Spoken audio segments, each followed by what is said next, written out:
That's really Oh, really? Just over that? Have a bond.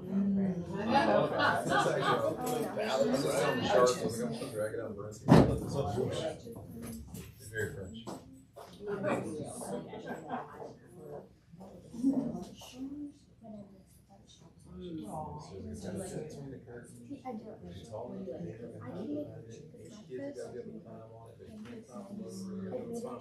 You got anyone spin around? Yeah. Ten times. No blueprints for this. I think they had a construction guy.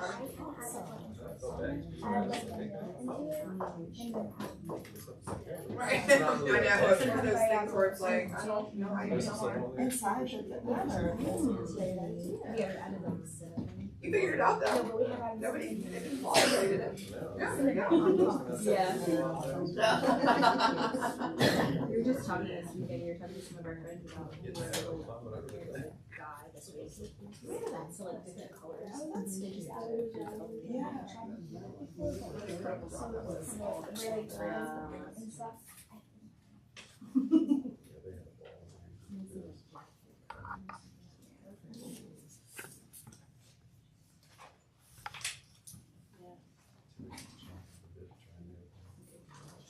Oh, good.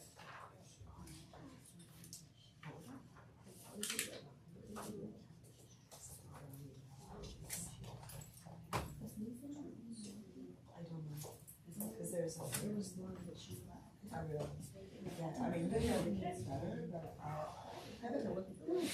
Yeah.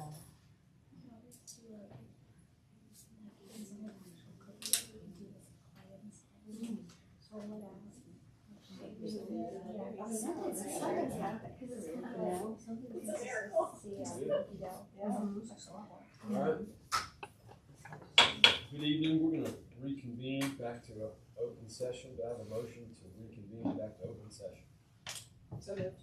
I have a motion, do we have a second? Second. Any other discussion? If not, all in favor say aye. Aye. All opposed, the motion carries. Now, do I have a motion that board members certify that only the items on the closed session agenda were discussed in closed session, which were personnel and student matters? So moved. I have a motion, do I have a second? Second. We have a second. Any other discussion? If not, all in favor, please say aye. Aye. All that opposed, motion carries. Have you all join me in the pledge? I pledge Allegiance to the flag of the United States of America and to the republic for which it stands, one nation, under God, indivisible, with liberty and justice for all.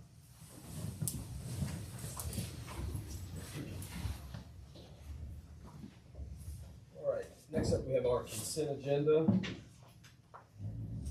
which includes our meeting minutes from our general session on February 20th, as well as our budget work session on March 5th. So these kind of meetings in tandem? Okay, do I have a motion to approve the consent agendas for the minutes from February 20th and the March 5th meeting? So moved. Do I have a motion, do I have a second? Second. Any other discussion? If not, all in favor, please say aye. Aye. All that opposed, motion carries. Next up, recognitions, Dr. Frazier. All right, good evening, school board members and guests. I do have a few recognitions for this month. And so this month, we recognize School Social Work Week, which was the week of the 4th through the 8th. We also recognize Foreign Language Week, the 4th through the 8th. National School Breakfast Week was the 4th through the 8th. There's a lot going on that week. Also, Virginia Severe Weather Preparedness Week was the 4th through the 8th. This month, we recognize Youth Art Month. And as you saw on the screens prior to the meeting started, you saw artwork from our students. And we also celebrate and recognize Women's History Month. And so at this time, I would like to call on our principals, Ms. Bird and Ms. Britt, to come and report out on their students and staff of the month.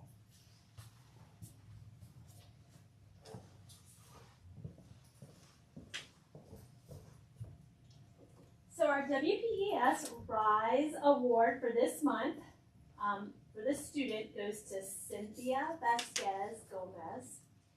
Cynthia represents excellent in everything she does. She is a motivated learner who always has a positive attitude towards learning. She maintains a student-centered approach by setting high standards for herself and has been successful in achieving her goals this year. Across her peer relationships, her group work ethic makes her a wonderful role model, and her cheerful nature motivates her classmates and her teachers. And then our RISE Teacher of the Month is Mr. Wade Smith. Mr. Smith is dedicated to fostering strong relationships and maintaining a student-centered approach with each of his students, motivating them to strive for excellence and achieve their highest potential. As a fourth grade math teacher, he blends tried and true strategies with innovative methods tailored to individual needs, ensuring that every student receives the support they need to succeed. Through his proactive approach to knowing his students and analyzing formal and informal data, he adjusts his teaching accordingly. Additionally, Mr. Smith's collaborative spirit and problem-solving skills make him an invaluable team player among his colleagues, further enhancing the school community. He's even played and helped win during the division faculty versus student volleyball game. Throw that in.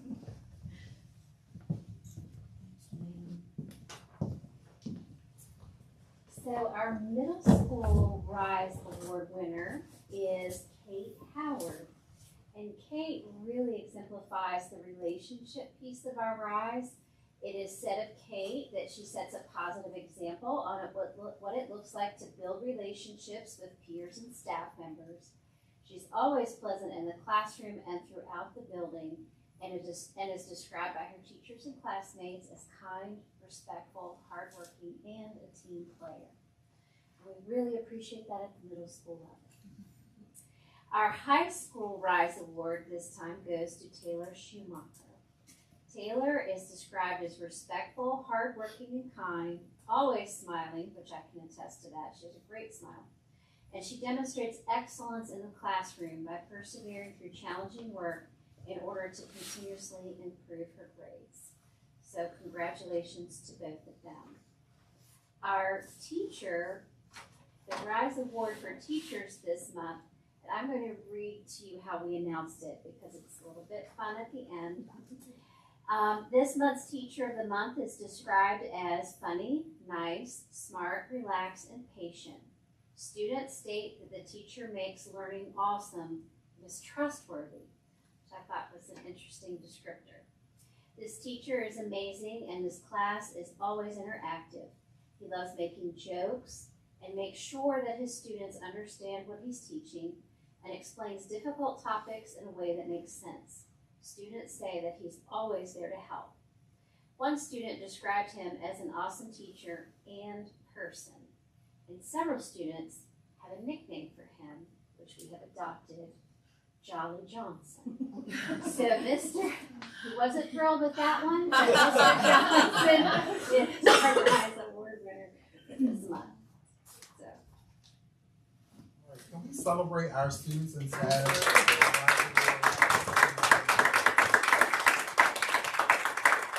And the final recognition that I have is to our board chair. You will see at your seat, Mr. Jenkins, that is an award that was presented at the VSBA meeting the other week, and they are recognizing you for 14 years on the school board.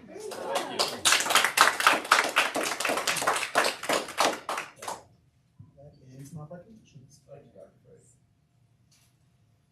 Okay, we have a presentation, the Oasis Club with Ms. McNeil and Ms. Powell. All right.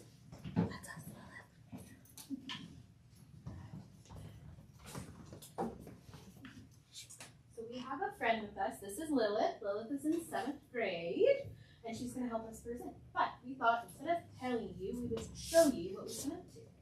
So, Mr. Leach.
it's fun to do all the projects and stuff in there. It's always super calm and peaceful, and the art projects we do are so much fun. A lot of people go there because it's such a fun, peaceful club. Because I really like to draw, and it helps you relieve stress, and it's super fun. And we can just do art, and Paul can just hang out with our friends, stress relief art, and that type of stuff. So those are just a little bit of what we've been up to. But I did want to mention that Oasis happened because of a dream grant. So thank you for that. Thank you for the support. Ms. McNeil, did you want to add anything? Just thank you very much. It's been great. It's been such a great opportunity to work with the kids and with Miss Powell in the art room, and to really bring together both of our strengths, which is, with me, it's art, with her, really touching on the emotional development of the students. So it's been great. So we brought a little thank you. So I'll hold one. So this past week, our students talked about, we made brain bottles, and we talked about how we have an upstairs brain and a downstairs brain, and when we experience an uncomfortable emotion, which a lot of times can be stress and anxiety or worry, our upstairs brain stops working, and it's hard for us to focus, it's hard for us to learn, and so our downstairs brain takes over. Of course, we simplified it a lot. There's a lot more science to it, but we talked about how different strategies that we do at Oasis help us to refocus and use our upstairs brain. And one of those is a brain bottle. So each student made one for you guys. To use it, you would shake it up, and then you were supposed to take deep breaths and pause to watch as everything falls to the bottom. We often tell students one time doesn't usually work. You got to do it at least 3 times. So we made one for each of you guys to take home, and there's a little tag that talks a little bit about it.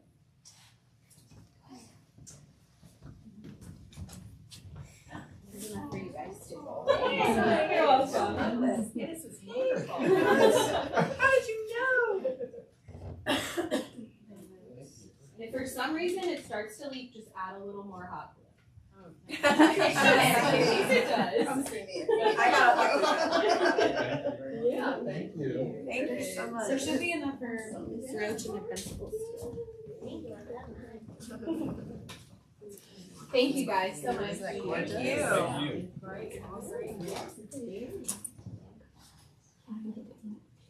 And that just goes to show you, we talked earlier in the school year about having different club options, so there's something for everyone.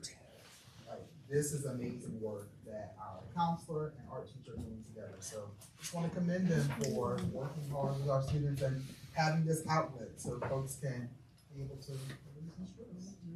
And being creative with it, right? That's great. Innovation. Right? You know, Innovation. look at our That's strategic right. plan. I think it's a great example of RISE, right? It's about relationships. You're getting kids to come to your room and want to be there. It's innovative. It's student centered, and everything you strive for excellence. So it's great. Thank you. Thank you, Lil, for coming today. Thank you. Sharing time with us. We appreciate it. All right. Next up, we have our reports. Hudgens. Winter has come and gone. It's spring already. Seems like it's a comeback today. I I swear. know. It feels a whole lot better in here than it does at that track meet, I'll tell you that. Well, first and foremost, thank you all for having me out tonight. I really appreciate the opportunity to come and speak to you and share all the really wonderful experiences that all of our winter student athletes got to partake in. So without further ado, I'll go ahead and get started.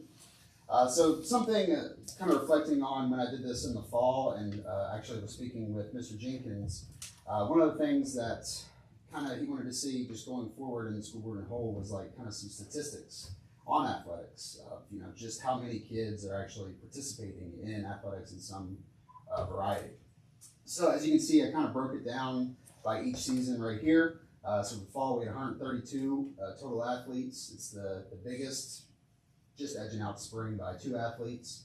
I'm assuming most of that's because of football, because football you have so many kids. But it ended up being about 30% of the student population having played a fall sport. Winter, we definitely had less, just simply because, for one, as you can see, we have less teams in general. And the teams that we do have tend to be smaller type teams. You don't have 50 guys or 40 people on a basketball team, whereas football you can easily have 40 student athletes. And then on the spring, that has the most total teams of any sport by far. When I say total teams, I broke that down into JV, varsity, boys, and girls, right? So I'm trying to get every single team on there. So this is just something that I wanted to make you all aware of, and that I wanted to be aware of too, so that way I can kind of see where we are at now, so we can kind of have a roadmap to work towards in the future. So I just put a very loose, rough goal of trying to increase all the season percentages by 2% for next year. It's not a huge increase by any means, but I would rather set the bar, lower and strive for higher rather than, set that bar really, really high and kind of, not be able to reach it, if that makes sense. But I just wanted to kind of highlight that. But moving on, we're going to break down each of our teams and kind of how they did. And we're going to start with the indoor track and field team. This was their first official year. Last year, I'm sure you all remember, we had one athlete, Reese Kirkland. He competed under the banner of West Point, but we did not have an official team at that point, if that makes sense. So, as a result, all the student athletes that participated ended up setting new personal records, and they had a lot of fun. There were so many smiles on each and every one of their faces at every meet that I was at. And I wanted to put a huge thank you. I know I have at the end, I have a little thank you excerpt, but I really wanted to highlight the indoor track and field coaching staff because they did the entire indoor season on a volunteer basis. They did not make a single dime for their time.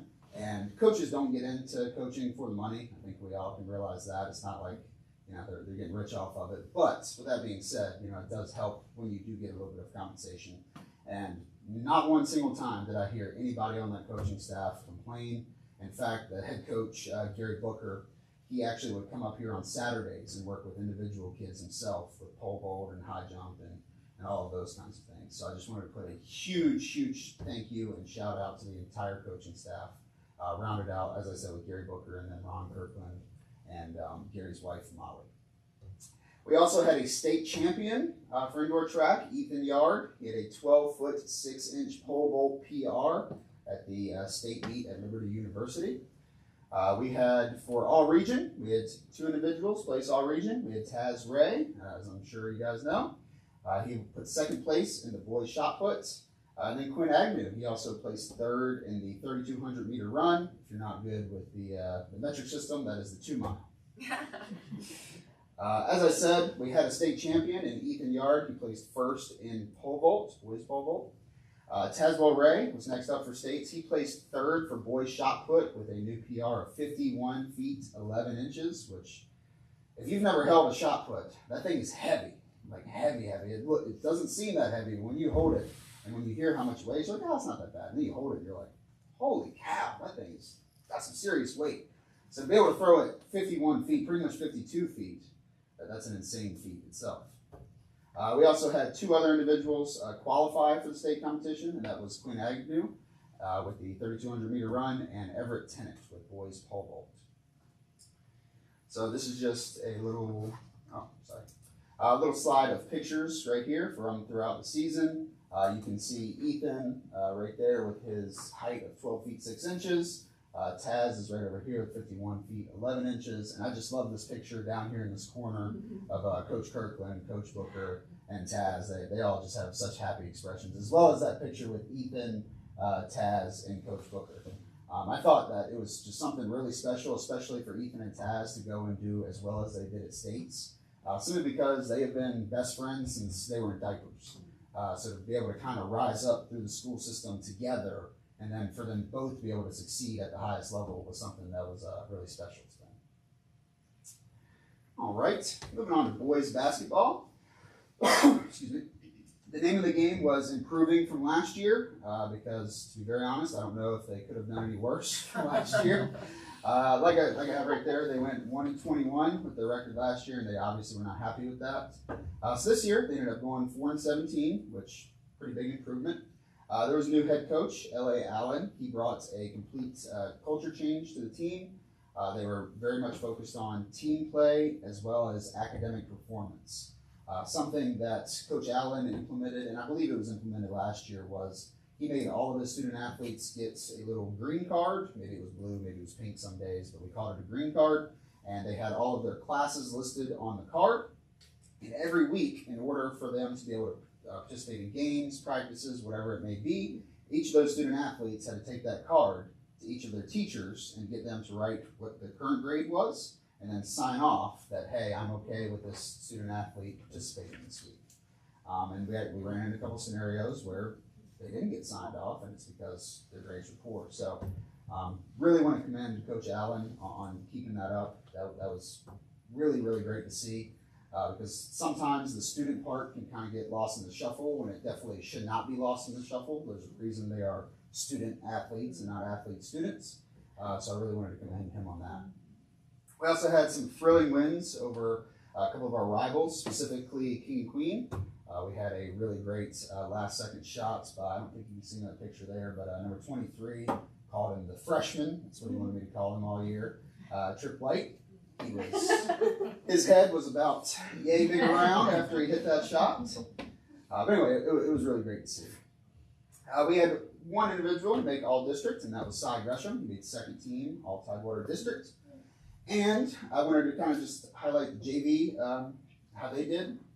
They had a really, really great season. I mean, far above and beyond exceeded their own expectations. They had an 11-9 record overall, but they went 9-2 in the district. So to me, that just goes to show that the basketball, and specifically boys basketball team, has a great future going forward. You know, when you can have your JV team do that well, especially when we're losing 6, 7, 8 seniors, that really bodes well for the future of the program. So a lot of really great things happen in this season. Some pictures right here. You can see Taz, aka the Human Wrecking Ball. I don't know if he ever learned how to set a screen throughout the entire season. I think he literally just went into football mode every single time that he went to go set a screen. He said, oh, hit that person. Got it. Okay. Moving on to girls basketball. They had a really, really great season. One of our coaches might actually be in here with us right now. But anyway, they had 13-9 regular season record, advancing to the regional playoffs, which they won the first round of at Rappahannock. I love that picture right there. It just a lot of happy smiles. That was right after their playoff win at Rappahannock. They specifically requested that I put that in there. This should be a very, very strong program for years to come. We only had 2 seniors this year, and we had a lot of 8th graders on the JV team. So really, really looking forward to both the current and the future of this team. We had 2 student athletes get all district honors. Krishay Delaney got first team all district as well as first team all region. She also scored her 500th point this season as a sophomore. So she's well on that road to that 1,000-point club by her senior year. We also had Kamora Broadus that got second team all district. Like I said, the JV team is really setting us up for a great future. Coach Morris, that is the head coach of the JV team, is a phenomenal coach. She's setting these girls up in the right way for the ultimate success and future of the program. And we also had head coach Brian Bishop, as well as assistant volunteer coaches Anthony Kimball and Mr. Jenkins. I just want to draw your attention to this picture down here in the bottom. I think we need to make that Mr. Jenkins headshot on the website for sure, without a shadow of a doubt. But a lot of really great pictures. Huge shout out to Mr. Agnew for taking all these pictures. They're all great. I also love this one right here. You can see him right here in the corner. You see the one of you on the floor? It would be nice if we had a new gym with great seats. I know, right?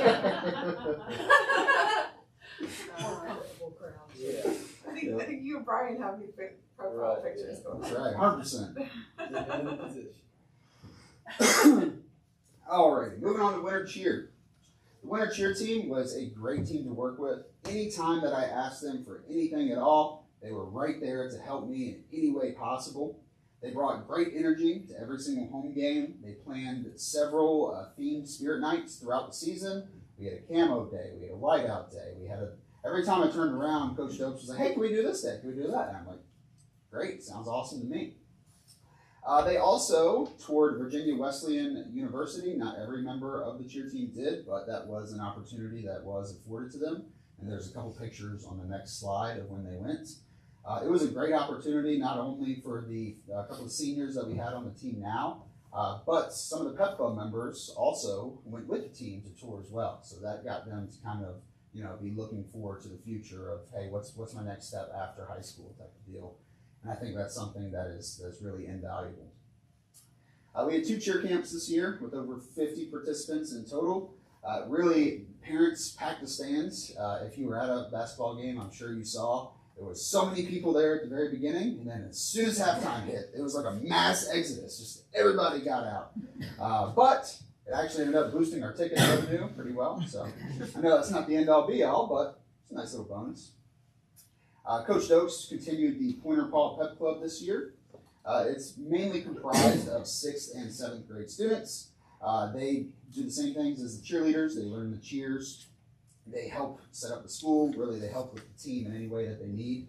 And it's really great to see because, again, that's just continuing to set them up for that foundation of having that bright future, of stepping right into the high school. And now they already know students in the high school, because that can be something that's a little bit daunting, to middle schoolers, making that transition of, oh, I don't know all these people, they're so much older than me, they're so much bigger than me, I don't know.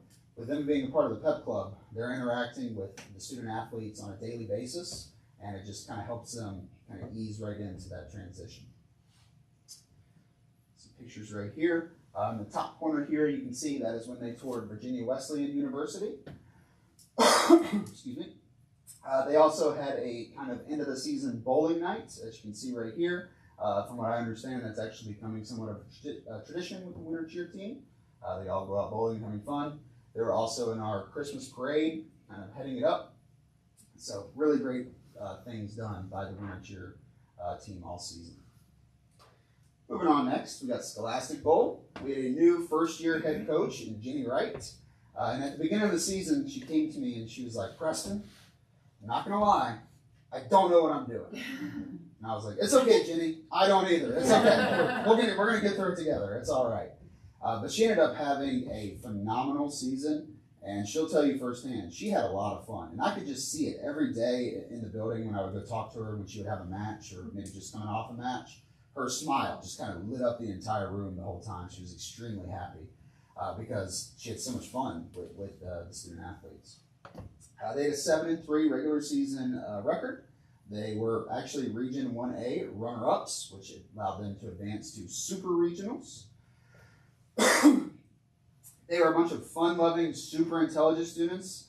I put that there because they would make these comments that you just wouldn't even think of. Like you would be talking to them, and then they would just make some snide kind of snarky comment, but it was so smart and intelligent, but also funny at the same time. But they're also making fun of you, and you're like, why am I laughing at this? You're making fun of me right now, but this is funny. They also won the Scholastic Bowl team versus faculty match. That was actually a pretty stacked lineup from the faculty side. We had Mrs. Lohr, Mr. McAllister, Mr. Cole, and Miss Ambrose as our 4 competitors. And they took them down. I can't remember the final score, but I believe it was something in the realm of 200 or 220 to 110 or something like that. So they beat them a lot. So they were very happy about that. I think they're still trash talking to this day. They had a couple all-region members, Prince Maury and Mallory Billett. Both were on the 2nd team all-region, much to the dismay of Coach Wright. She thought they should have been on the 1st team, but that's how the votes went. I just wanted to say a quick thank you to our game workers that came out and helped us with our Scholastic Bowl matches. I really should have put Master Quiz Reader or Master Quiz Keeper as Miss Ambrose's title because she is phenomenal at it. Some of these questions that you see have some of the most difficult words you've ever thought of in your life. You're like, what does that even say? I don't even know. And she just reads it just like that. And I'm like, did you read this before? She goes, oh yes, at least 20 times before. Miss Kim Crockett was our scorekeeper the entire season, and Amy Rush was our buzzer operator. So thank you to them. I really appreciate them helping us out. Here are some pictures from the Scholastic Bowl team right here. That was what Jenny looked like 99.9% of the time during the season, and it was really great to see. After their regional trip, they stopped off at Northern Neck Burger and got some good food. And if you've never been to Northern Neck Burger, I don't know what you're doing. You need to go there like tonight. They all enjoyed that. It was really great. And then we also have some pictures from the faculty matchup as well. Just want to say a thank you to all of our wonderful fans. Going into basketball season, everybody was telling me, just wait for basketball season. The crowd control is crazy. You'll never be able to get a handle of it. And really, our fans were never really a problem throughout the season. Everybody was pretty well behaved, especially our student section, and they did what they were supposed to do. They were there to enhance the quality and the atmosphere of the game, and that's exactly what they did. So we really wanted to thank them for that. Just a couple of other thank yous. I put Gary Booker, our indoor track and field head coach, up there, number one. Just a little background of that. I had a head coach lined up for the indoor track season that said he was going to do it on that volunteer basis. And then about a week and a half before the season, I stopped receiving communication from him. When I say stopped, I mean like nothing. No texts, no emails, no phone calls. I couldn't get a hold of him for nothing. So I was in a bind. I was like, what am I going to do? First time AD, I don't have a head coach. I don't know how to run track. So I called Coach Booker up and I kind of gave him the lay of the land, and he said, don't worry, I will 100% take over. You don't have to worry about it. And I really didn't. He is extremely great with all of our student athletes. I have never heard one single bad review of him. So I just really, really want to thank him for everything that he did this season. It was really special. Miss Paula, of course, our faithful ticket taker. She's always out there for every single game. She has not missed one, and I can't even say that myself. I got sick during volleyball season. So thank you to her as always. Jessica Chapman, Ken Staples, and Montel Allen were all of our clock operators for the basketball season. Really big thank you to them because, as you all know, that is not an easy job. Just if there was nobody around, much less when you have 100 people yelling, "The clock's wrong! The clock's wrong!" So thank you a lot to them. Miss Faye, our scoreboard operator, she's great all season, as well as our SRO, Mr. Schramm, and all of our security staff for the implementation of the weapons detection system and making sure all of that ran smoothly. Once we got the first couple of games under our belt, that weapons detection, if you ever came through, it was pretty smooth. It really didn't have much hang-ups at all, and I really attribute that to SRO Schramm, Chris Walker, our Director of Transportation and Security, as well as all the security staff.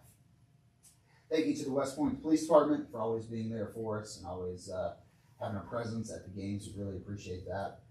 I think I've thanked April at least 10 million times since I've started, and I'll probably thank her 10 million more times because she's awesome. She does so much for the school. It really is amazing. Took a little bit of convincing for her to be my assistant athletic director, but once I got her on board, she's been nothing but great. She has her responsibilities, and that's great because I don't ever have to worry about it. Whatever she has, I know that she's going to do, and I know I can rely on her. We also want to thank our facilities and maintenance staff for always keeping our gym clean throughout the basketball season, as well as our West Point community, the school board here. Thank you all. I really, really appreciate it. We also have a Winter Sports recap video.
Not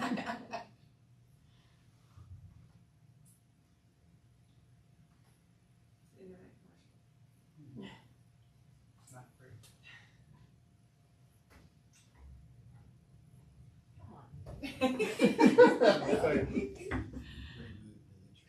That's right. So you update your browser.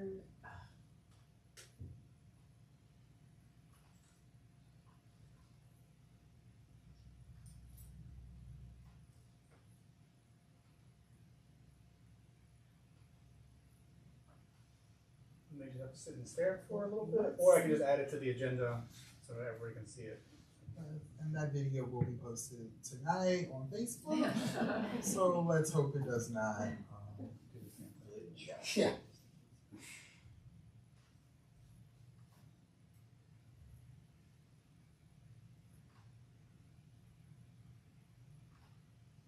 You'll be able to watch it. You'll be able to watch it tonight, and make sure that you like and love our video.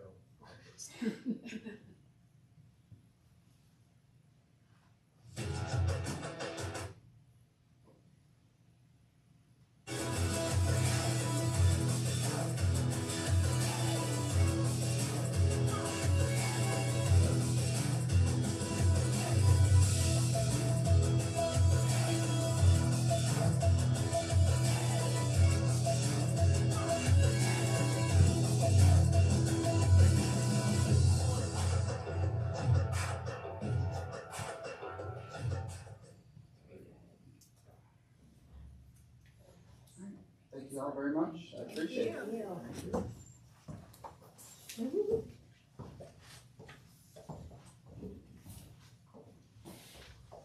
right.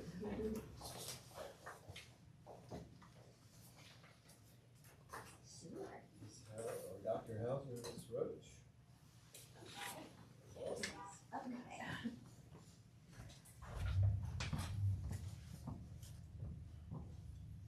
Right.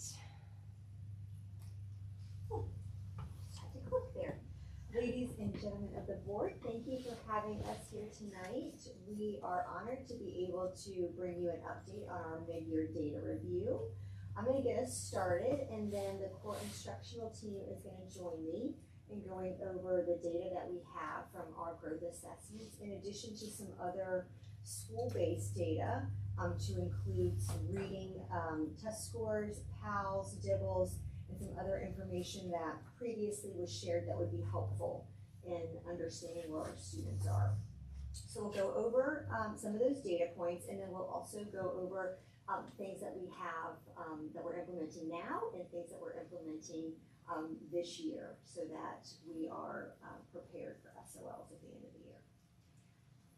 So in regards to our strategic plan goals, 1.1, increase reading and math performance for all students. Our presentation tonight will also focus on increased teaching efficacy in designing, implementing, and assessing student learning. And we will address increasing the quality of communication and expanding the reach of community engagement. So Miss Britt is going to join me and review the West Point Elementary School specific data in regards to PALS, our Acadience and DIBELS data, and fall growth assessments and winter growth assessments. I'll pop in as she is presenting and give some information that's relevant to the fall and winter growth assessment administration and some changes that the teams had to navigate in changes regarding to VDOE data points and how those administrations changed. So in the elementary school, we're given the PALS assessments and grades on K through 3, which is the phonological awareness screening. We give the Acadience DIBELS in grades K through 5. We give the fall growth assessments as mandated by the state, and we give our winter growth assessments as well, and those are in grades 3 through 5. In our phonological awareness screening in the fall, when students come in, we do this 3 times a year, and then we do DIBELS Acadience in, actually that is progress monitored every 2 weeks. So there were 62 students assessed in kindergarten, 9 were identified. 63 students assessed in first grade, 1 was identified. 66 were assessed in second grade, 10 were identified, and 56 were assessed in third grade, and 5 were identified. So with the Acadians and Dibbles, that's our beginning of the year, middle of the year, end of the year. It is a universal screener for K-5. It is a timed assessment with some more unfamiliar. It measures phonemic awareness, phonics, reading fluency, and reading comprehension. And so we have a reading composite score, which is the best overall estimate of students' reading proficiency. So in kindergarten at the beginning of the year was 67%. They're holding with 60% in the middle of the year. First grade was 44%, 56% in the middle of the year. Second grade, 66% at the beginning of the year, 75% middle of the year. Third grade, 67%, and they're holding 67% middle of the year. I'd say fourth is holding 70%, 69%, and then fifth grade, 35% and 50%. So before we jump into the student growth assessment data, some things that the teams had to consider in analyzing this data is the state changed the way that we're interpreting that. So last year, when we explained growth assessment data, we explained it in terms of quartiles. So students fell in one of 4 quartiles, and that's how we presented the results to you all. This year, they've changed that. So when the fall growth assessment scores came out, they were not released with any interpretive data for us.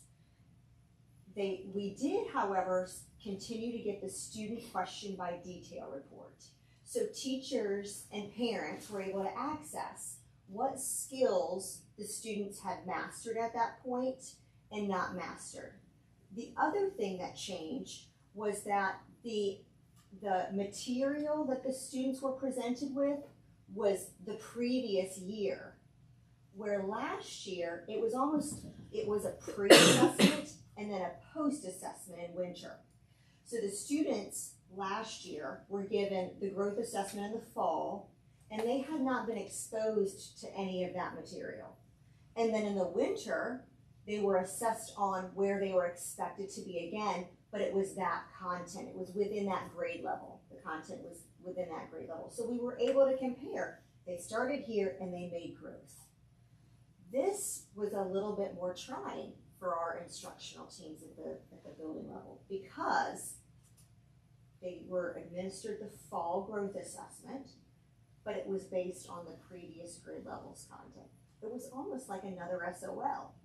What did they remember? What did they recall? What are they able to do from the previous year?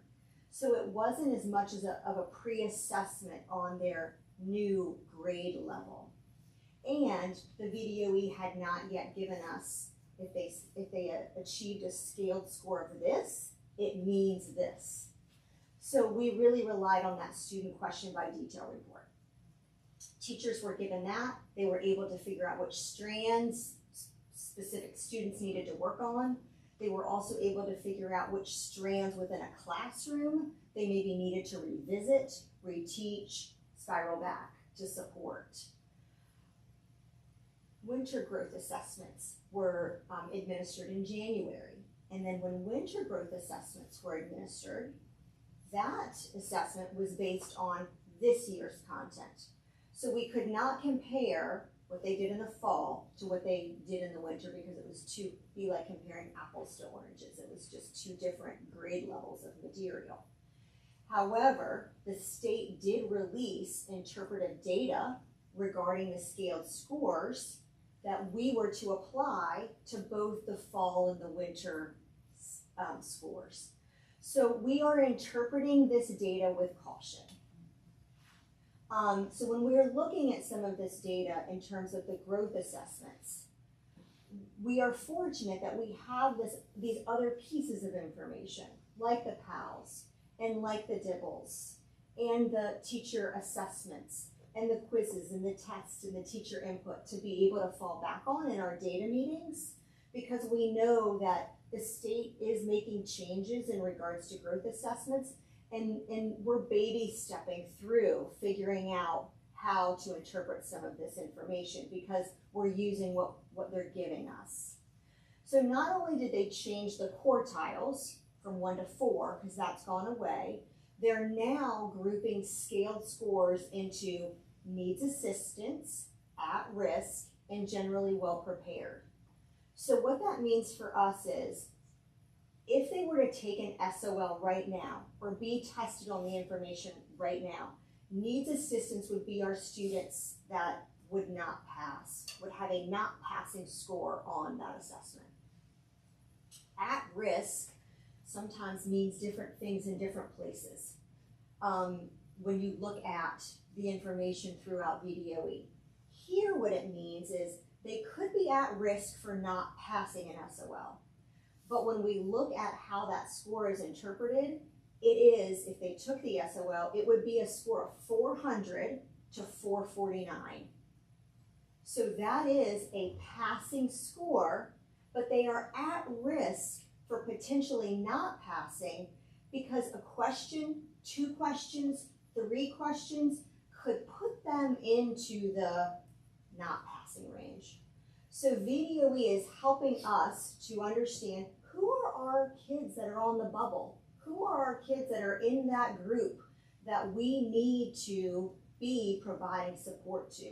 We want to make sure we're including them in our all-in remediation, in our afternoon academies, in our tier 2 instruction. So that is a definition that we're using for our at-risk kids. Generally well prepared would be our students that we're expecting would score 449 and above. We are pretty sure that these kids have the skills to be able to pass the SOL if it was given today. So that is new information that has had to be disseminated and understood by our teams. The at-risk category is, we think, is also an effort that the state is using for us to capture some of those kids that may not have passed using the state's previous accountability standards, because we know that they shifted. So that is helping us to capture some of those students when the accountability standards were reduced. And again, the student question by detail report supports our instructional planning. That is where we continually go back to when we're looking at student level data.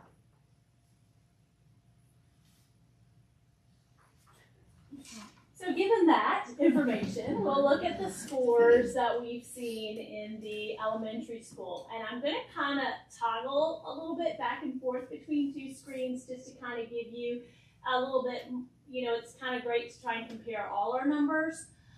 So if you look at grade 2, this is the fall growth assessment. This was what they had learned the previous year, content that they had learned the previous year. So 3rd graders who had never taken a growth assessment before are in school 2 weeks and they're given a growth assessment. So this was the first time they've ever taken this type of assessment. They were 32% were in the need support range in reading, and 69% were in the need support range in math. The at-risk range for reading was 47, math was 29, and the generally well prepared in reading was 20%. In math, it was 0. In 4th grade, they were taking 3rd grade content material. You will see that they had 17% in the need support range, 43% in the generally well prepared, 43% in the at-risk, and 40% in the generally well prepared. That same cohort of students passed the reading SOL at 90% last year. So they're at 40% generally well prepared a couple months later at the beginning of the year. In regards to these 3 categories, in regards to general standard SOLs, they were 90% pass. In 4th grade math, 31% needed support in the fall, 36% were at risk, and 33% were generally well prepared. In third grade math last year, 95% passed. In reading, 23% needed support in fifth grade based on fourth grade content material. 34% were at risk and 43% were generally well prepared. In math, 34% needed support, 58% were at risk, and 8% were generally well prepared. And last year, fifth grade math passed at 90% on the SOLs. So this leads us to our winter growth assessments that were just taken. Again, to repeat what Ms. Roach said, they were given grade level content based on a pacing that the state took some pacing charts from several school divisions and deemed that these students should be at this point mid-year based on some pacing charts that they pulled from local school divisions. So given that, we had in our reading, third grade, 23% needs assistance, 50% were at risk, 27% were well prepared. Third grade math, 38% needed assistance, 43 were at risk, and 20 were generally well prepared. Fourth grade reading, 18% needed assistance, 34 were at risk, 48 were generally well prepared. Math was 22%, and 65% at risk, 13% generally well prepared. And fifth grade reading was 16% needed assistance. At risk were 43% and 41% were generally well prepared. And then in math, 26% showed needing assistance, 46% were at risk, and 28% were generally well prepared.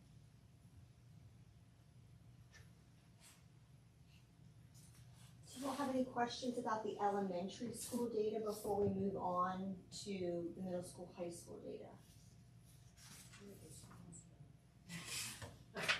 I wrote down, why are the SOLs looking good and this looks so bad? I mean, that was my immediate feeling. Yes. That the SOLs, I was like, there's no connection here, or I couldn't find the thing. Yes, and I think when we look back, we're, uh-oh. Okay, can you fix it for me? Whoa, that was very Thank you. And when we typically are reporting SOL scores, we would be reporting, like, for instance, my fourth grade reading, 34 and 48% as being our pass rate. We are not used to reporting them in these three categories, right? We're used to seeing them in a pass or a not pass way. And I think Christy made another good point about the pacing. Where they're pulling, the state is pulling the pacing guides from to develop what's called student growth assessment blueprints, which is sort of a midway pacing guide. We don't know where those are coming from. So in being a smaller division where you often have maybe one grade level, well, we have one grade level that's teaching, 3 teachers that are teaching third grade, or we have one teacher that's teaching a certain content area in middle school or high school. Our pacing sometimes is different than what is maybe have been pulled from some of the larger divisions. So those are things that Dr. Hauser will be talking about, how we're making adjustments. Do they tell us ahead of time what the pacing is? We do have access to the blueprints. Okay. Yes. All right. So we will jump ahead.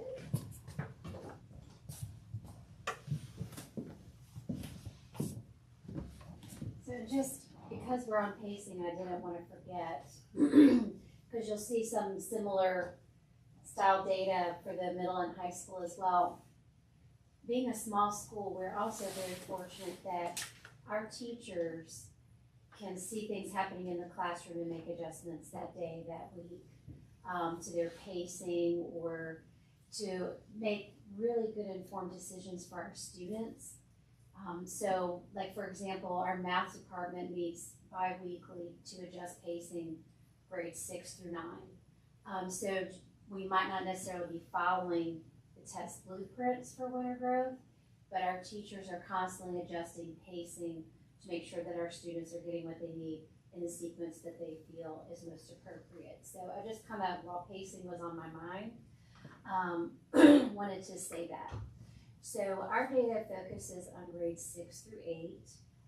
We do give the Acadian some dibbles, and of course we did the fall, which the same story there. The fall growth was based on the previous year's curriculum, and then winter growth is based on what they have covered thus far. So if we take a look, when we look at dibbles, and again, this is a universal screener on reading, phonics, elements of reading. At grade 6, we've seen some growth, which I was excited to see because we have had some, at the beginning of the year, we had some staff changes. We weren't sure, how that was going to go when our high school English teacher stepped in to teach extra classes to make sure our 6th grade English classes continued. And so I was truthfully very happy not to see a dip there. They're holding steady and starting to grow, so very pleased with that. Nice large growth in 7th grade and in 8th grade. So very pleased to see the reading progress happening there. So this is our data on the fall growth assessments. So bear in mind, they've come back from the summer. This is what they learned previously. So this information for us, the teachers receive the student detail by question to spiral back in information that where they had weaknesses. And that's really kind of how we used our fall testing growth information.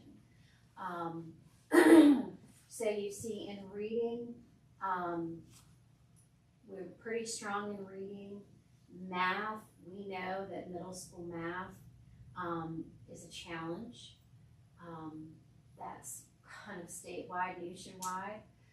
But we, again, and I can read them to you, but I don't want to, take up any more time than I have to. But again, we use this information to spiral back in concepts and things into the current curriculum to fill in gaps. We also use these student groups, the needs assistance and the at-risk groups, to identify for all-in tutoring and to identify for remediation. So these students were targeted, we're small, we know exactly who they are.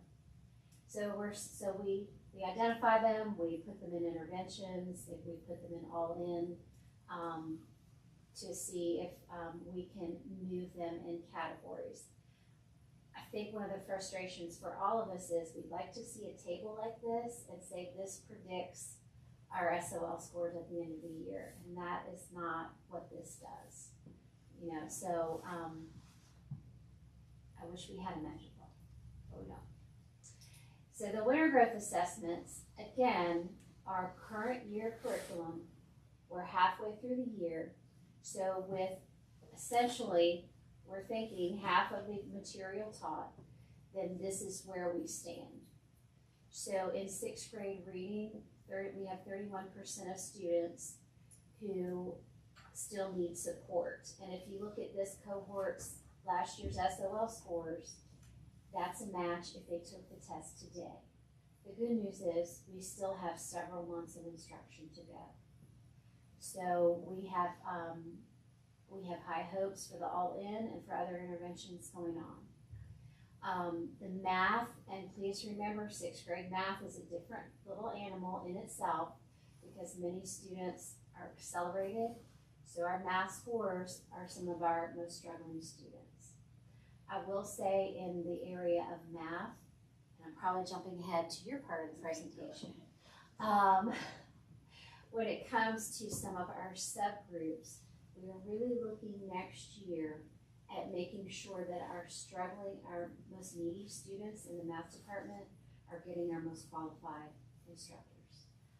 That they are getting the high quality math instruction from the highest quality math teacher that we have. So definitely going to making some changes moving forward. when you look at middle school math, there's a lot of factors that go into play. We're making the jump from concrete to abstract thinking. We have preteen brains growing, and we have a lot of, we will say, social, emotional challenges that can affect our students. One day they could pass something, and the next day something happens, and they will be not happy, and we would have a different story. 7th and 8th grade reading and math, again, you can see in reading pretty consistent with this class, this cohort's performance.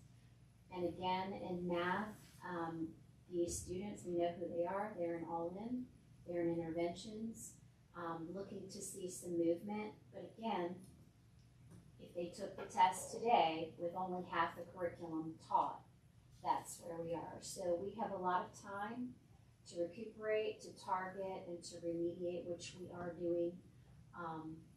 Our math department's doing a phenomenal job. Mr. Cole's leading the charge there, making sure they're on pace, making sure that curriculum is being covered. We have had math teachers pop in and co-teach with one another, to see what new strategies are out there, to support one another in some of the math classes. They did that on their own. I was so impressed and just blown away by their commitment to make sure that the kids are getting the full curriculum, and they're each giving each other the support that they need.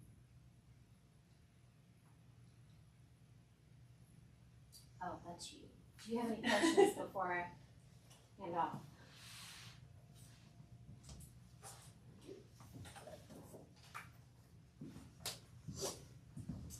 All right, so here, well, as you all know, we are fully accredited, and the elementary school met all the school quality indicators for achievement gaps.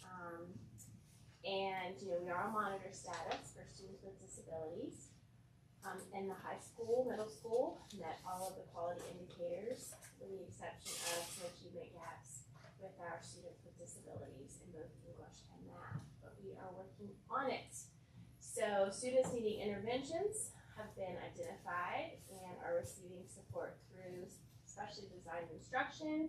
Also the all-in tutoring program, which we've talked about here before. We talk about them and discuss during data meetings.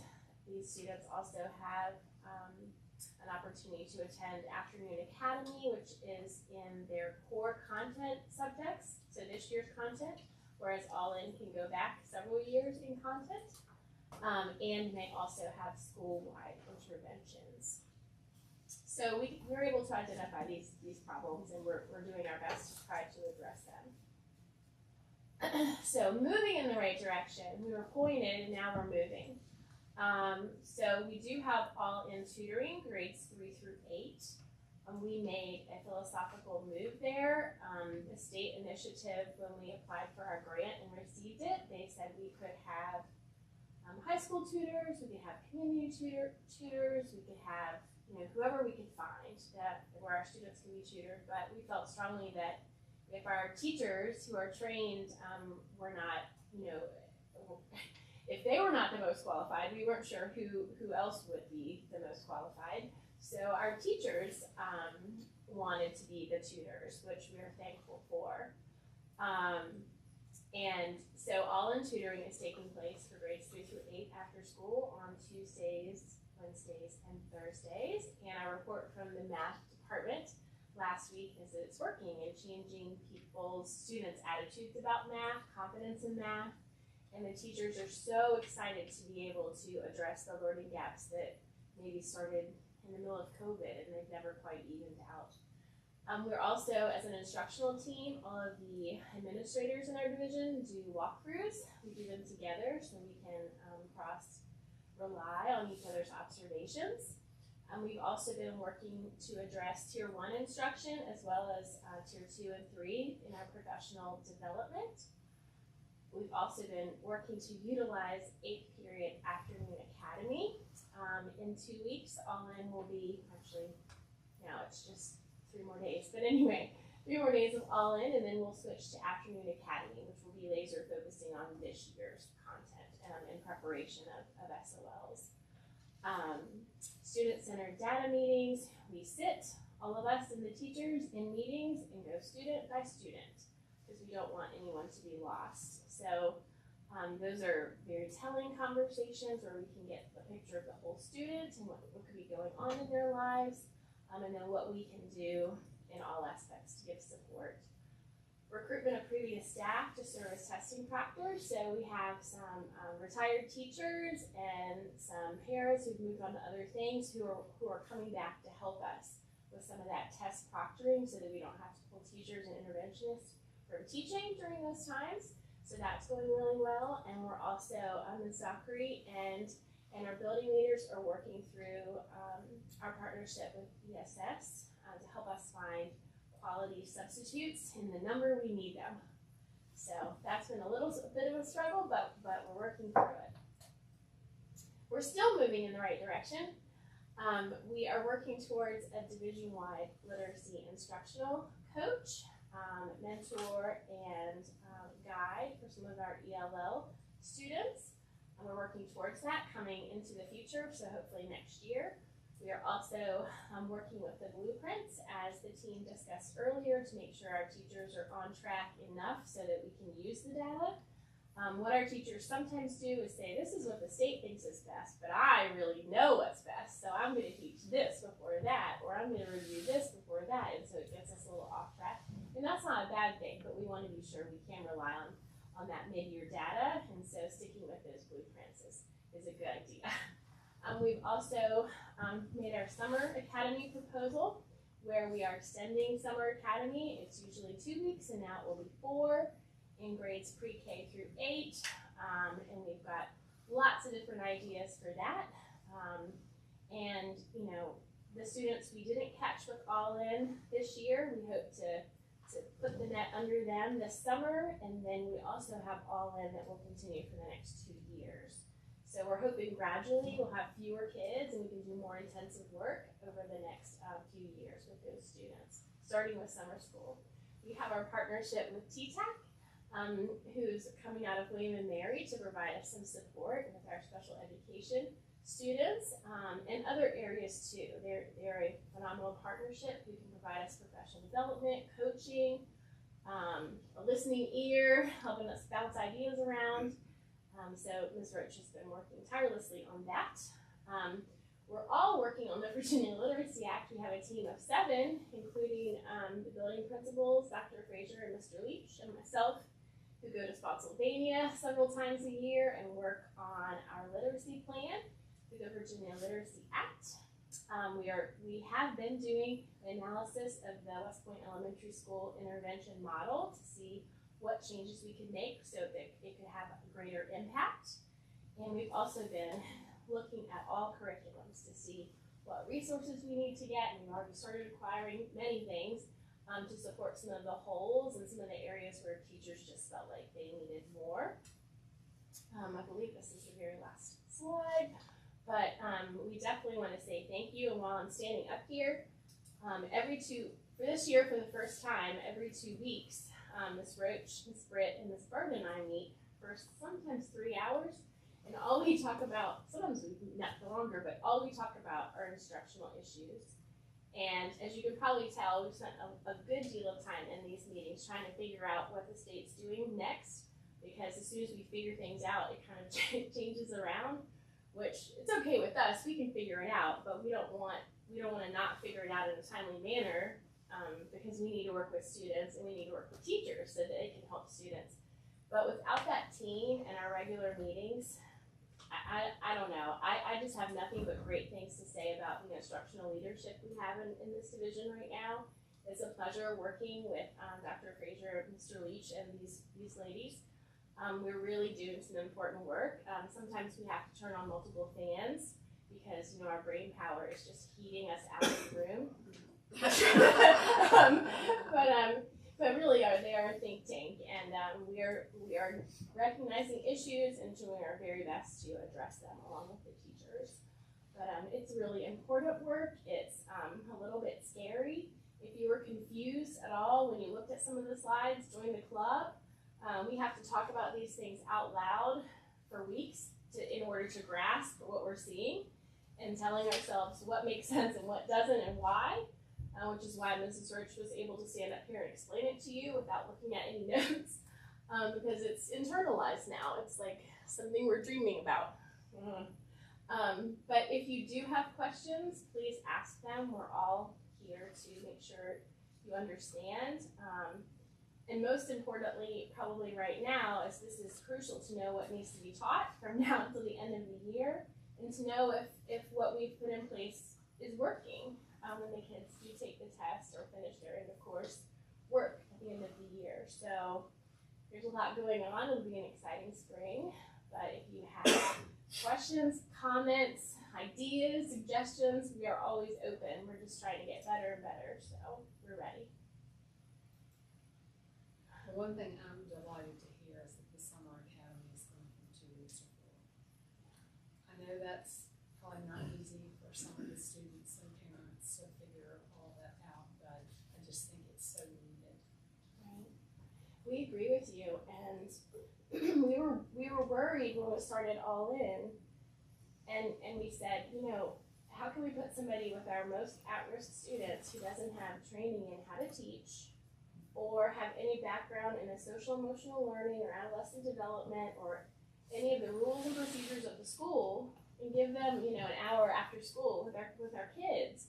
But then we had the question of, do we have teachers who want to do this? Because for every all-in session, there's 45 minutes to an hour and a half of planning time that goes into it, because they have a conversation and an individualized lesson plan for the next day for that student, and they have a running record of every student. So would they really want to do this work? Because they're tired. This is, at the end of the day, you're tired. Do you want to keep doing this for another 2 hours or so? And yes, they said, yes, let me have more access to my students. And so we're crossing our fingers about Summer Academy, because that would be the only thing. We have like 2 weeks off, 4 weeks of Summer Academy, 2 weeks, and then we're back to school. So it's a lot. It's a lot to accomplish during the summer, but we have a lot of work to do, and 2 weeks just wasn't cutting it with the amount that we're hoping we can, you know, impact students. So we're hoping they're gonna be able to teach and want to. So thank you for noticing that. Anything else? Thank you all. I just also want to say kudos to our instructional team. You all just don't know the hours that we sit in leadership as a whole leadership team, meeting and discussing these issues. And there are times that, you know, a situation comes up and we don't all agree about how to approach it, but we sit there and we make sure that we work through it because we want to do what's best for students. And we know that with students being out of school when COVID hit, with students now having to recover a lot, we know that the learning gaps do exist. And we know that student behaviors are not the student behavior and discipline is not the same. And so there's a lot of work and a lot of heavy lifting that has to take place, not only at West Point, but everywhere.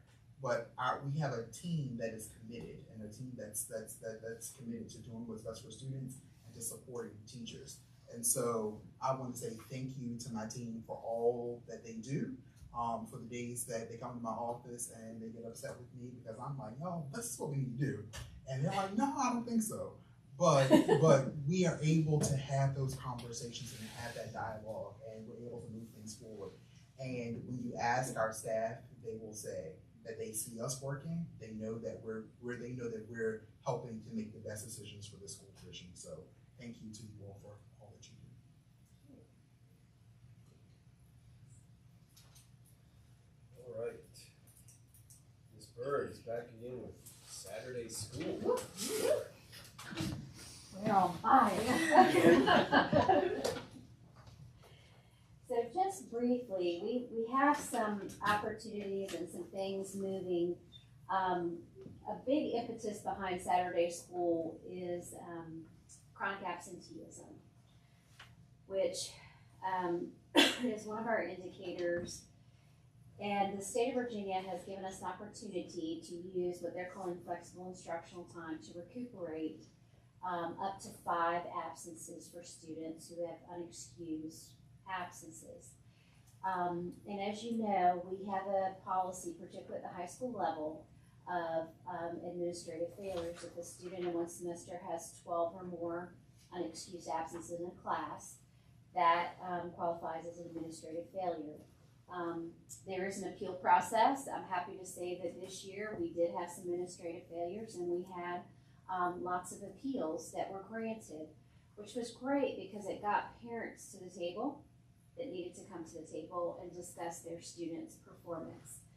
But Saturday school is going to serve two purposes. Number one, we have 5 scheduled, and so students who are chronically absent can come for 3 hours. Only licensed teachers. One of the criteria from the state is that it's licensed teachers will be there to remediate, instruct, help with makeup work, whatever the case may be, and then that student we will recode an absence for them. So that's really important at the high school level in particular. Another thing that we're doing is students who are not attending required remediation. This is our semester where teachers are really honing in on students who need to be in a period in order to get extra help, tutoring on grade level standards that they're going to need for the SOL. And we unfortunately have, some kids who are making choices not to be where they need to be. So I will just say, as we speak, calls are being sent out that if students continue to make those choices, then they will be asked to come to Saturday school, where they will get the remediation, the tutoring, and the help that their teacher has deemed necessary for their success on an end of course test. So we have 1 date in March and 4 in April. I had more teachers than I needed to sign up to be there, which again, I'm like Dr. Hauser. I was relieved, surprised, amazed at their willingness to do so, but all of them were saying our kids need help, we need them here.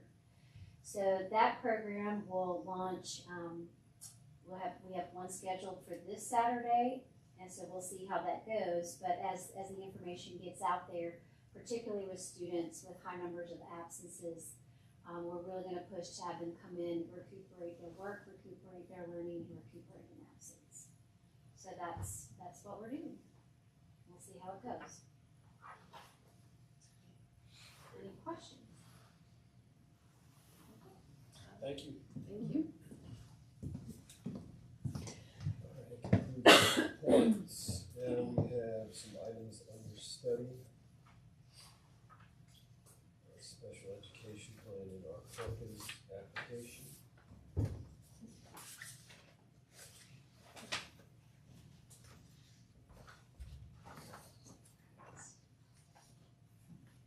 Okay. Thank you for having me again. So today we're going to go over a brief summary of sort of where we are with special education. We're going to go over the Inclusion Action Plan, which is something that I like to review with the board annually, our priorities moving forward, and the 24-25 annual plan. So this presentation is going to align with the following strategic goals, which include collaborative and team structures at the school and division level, leveraging communication partnerships to provide systematic, accurate, and relevant information to families, staff, and the community, and broaden community engagement opportunities to support teaching and learning. Okay, so our Inclusion Action Plan guides the division in how we implement inclusive practices. So we started this process 3 years ago, where we did a variety of data collection pieces, which included a faculty survey, it included surveying our collaborative teams, it included surveying administrators, special education teachers, and we developed the plan to outline goals that we wanted to focus on. Every year we revisit our plan to see what goals we have met, what goals we continue to need to work on. So this year, not every year, we don't collect the same amount of data. It's just not required to do that. But we do the special education staff survey. There are 10 areas on the Inclusion Action Plan, and not all of them require that level of information where we have to survey people. Some of it is based on our indicators. It's based on, did we meet our annual plan goals from the previous year? Some of it is information that we can gather just within our division about how we are meeting legal and accountability practices. So we go through a variety of those things in just different ways. So one of the pieces of information that we do every year is a special education staff survey. And that may be the piece of information that you're most familiar with. So I reported the information over time. So you'll see from 21 to 22 the results, 22 to 23, and 23 to 24. You'll see there the number of responses that we have. And what I did in sharing the information is highlighting areas where we've made significant gains and areas where we still want to focus on, so that we know what our goals continue to be in moving forward. All right, so these are the areas in which we are making progress. Using vocabulary and having a shared vision across the division in terms of services for students with disabilities, you can see we're making steady progress on that indicator. 90% agree for a 23-24 faculty survey. Faculty members feeling a strong sense of shared responsibility. So pleased, we've moved from 70% to 90%. We believe that the collaborative model and having more collaborative experiences for students and for teachers is helping with that. Instruction in the classroom being differentiated for mixed ability groups, again, 94%. So we're seeing the general education teachers and the special education teachers working together to form some of that shared ownership between those co-teaching teams. Using instructional scaffolds, 95% of the respondents agreed. Number 3.1 and 3.2 have to do with tier 1 instruction. 1.3 and 1.5 are related to the vision and vocabulary. So you'll see the difference in the numbers because they're coming from different sections of the plan. Family members are included as active members of the team-making decision. Again, this is a faculty survey, so our faculty feels like they have strong relationships with family members. We have great attendance rates in terms of our families attending. Many of our families attend by either Zoom, phone, in person, but a majority of our parents are active participants. They provide information prior to the meeting. The students are providing information prior to the meeting. Our special education teachers are providing them with the opportunity to get feedback so that their input is included in the plan development. So those seem to be processes that are definitely working for us and families.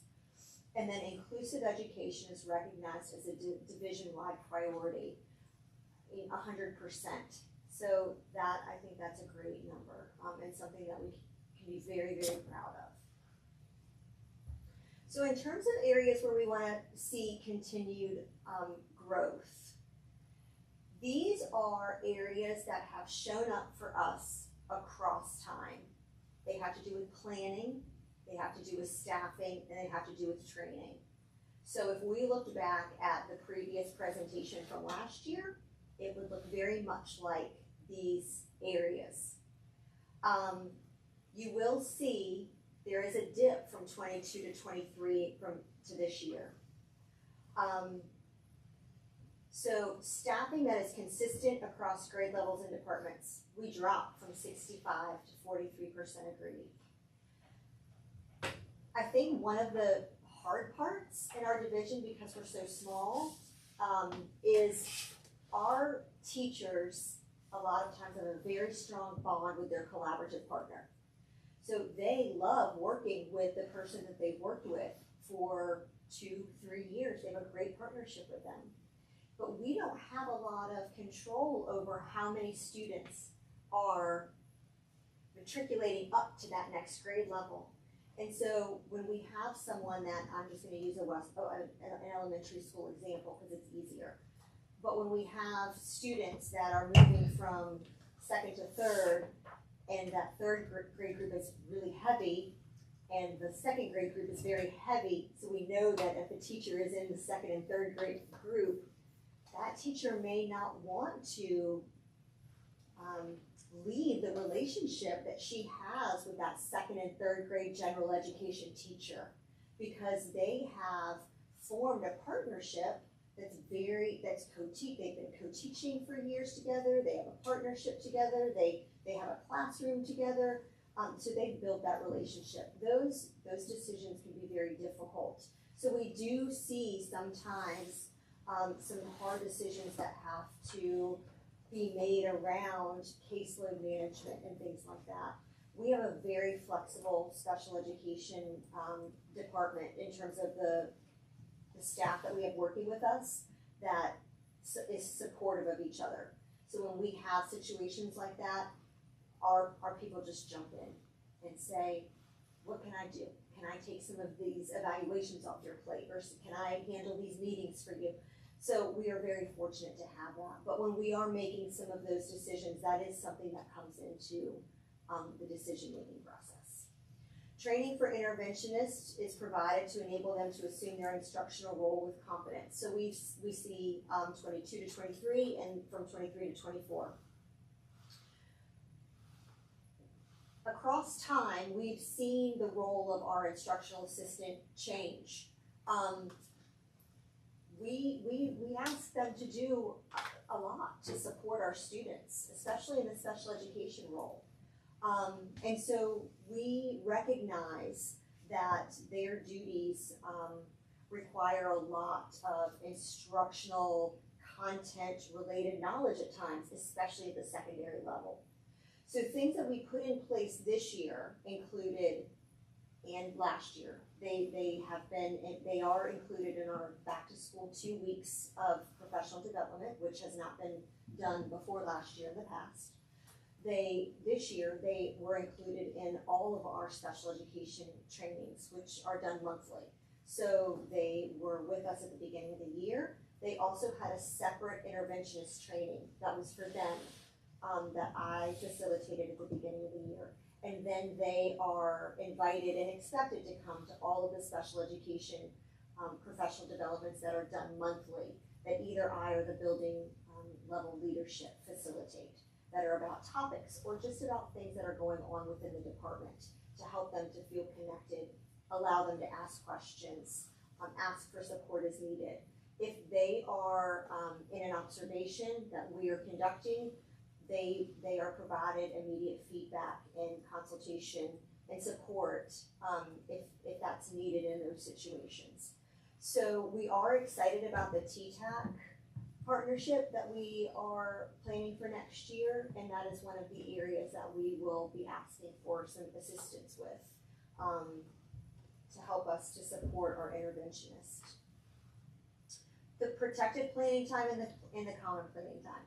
Part of that is due to our size and scheduling, but we are working, and especially at the secondary level, it can be difficult.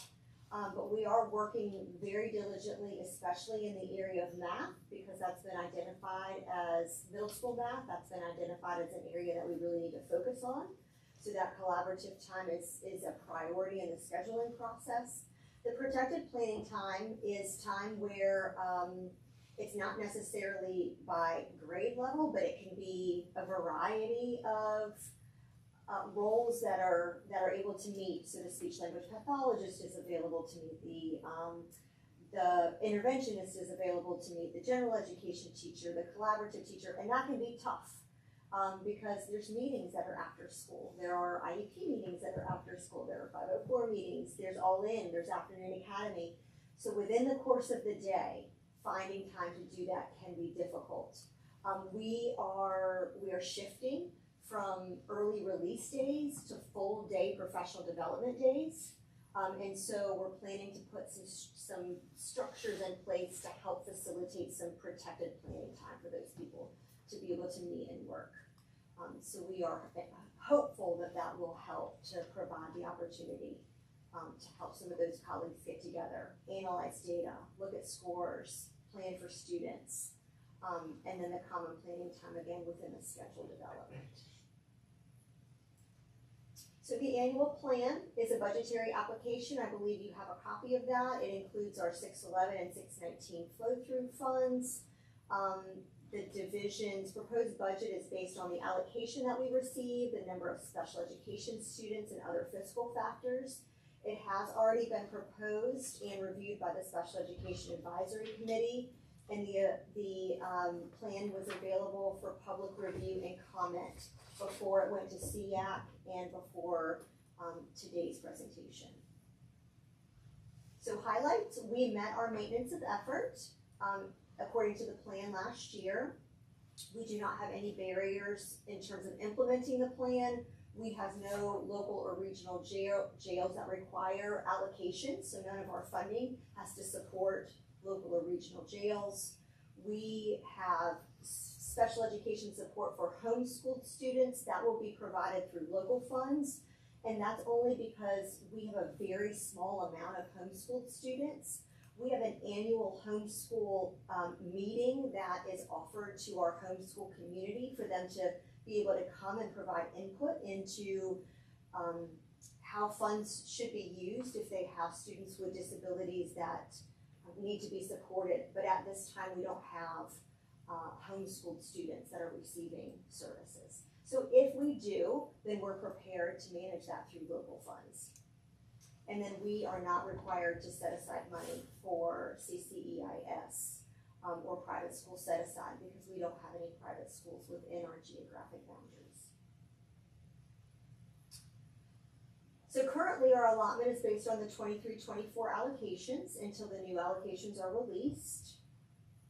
Our 611 allotment will be used for partial salaries of 3 special education teachers and 1 special education paraprofessional, and you see the amount there. And then our 619 allotment, which is our preschool funding, will be used towards the partial payment of our special education speech and support position salary because of her work in the preschool setting, and then materials needed for the early childhood special education preschool program. And then in terms of our priorities for next year, professional development for all staff, so that includes general education staff, special education staff, and interventionists will continue. Master scheduling and staffing based on student needs, and then facilitating opportunities for common and protected planning time. Continuing to implement our inclusion action plan, our partnership with TTAC, and then improving the achievement and overall success of students with disabilities.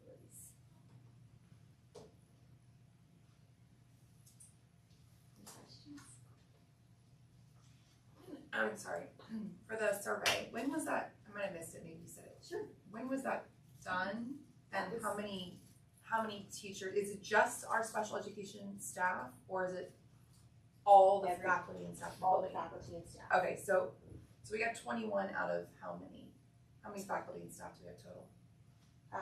It was, I'm gonna guesstimate. So it was sent to the instructional staff, right? It was sent to interventionists, general education teachers, all instructional staff at both buildings. So we're looking at about 80 staff. And when did they do the survey? It was in February. We try to provide them enough time to have time to experience what's happening in the program, but also to have this information available for this meeting and the development of the inclusion action plan, because SEAC also has to review and approve, and they help. We use SEAC as a work group that helps us to review and develop our inclusion action plan. Ms. Rose, I think you're also trying to get at that it's a low participation rating somewhere.